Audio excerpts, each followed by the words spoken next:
Pagkagabihan kapi ka mo na mga yung suri ninyo. Naulahi gid yung taon ni.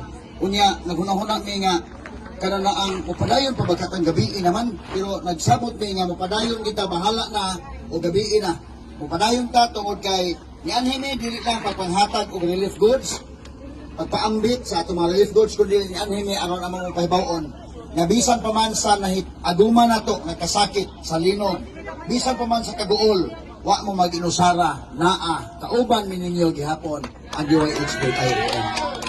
Una nga bisan pa man o naka-experience ta kita tanan naka-experience pero mas kusog yun sa inyo kay kamo man mo-presente sa linog makausahay makaingon ta murag naunsa naman ang panahon karon.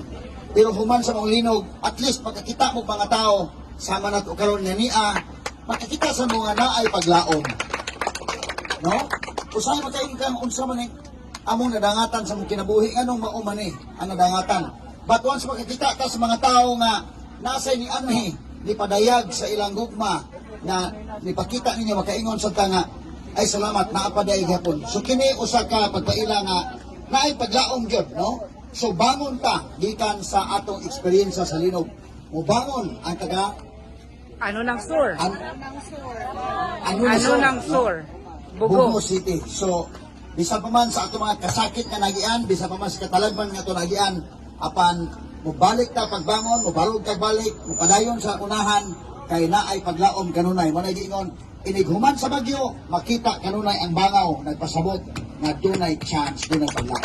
Salamat may gabi na itong tanan.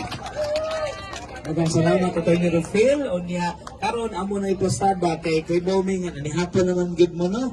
Pero na ato'y bit-bit nga ginagmay nga pan, pero lami-lami isa nga pan, apoy juice, o kani mga tubig. O niya, of course,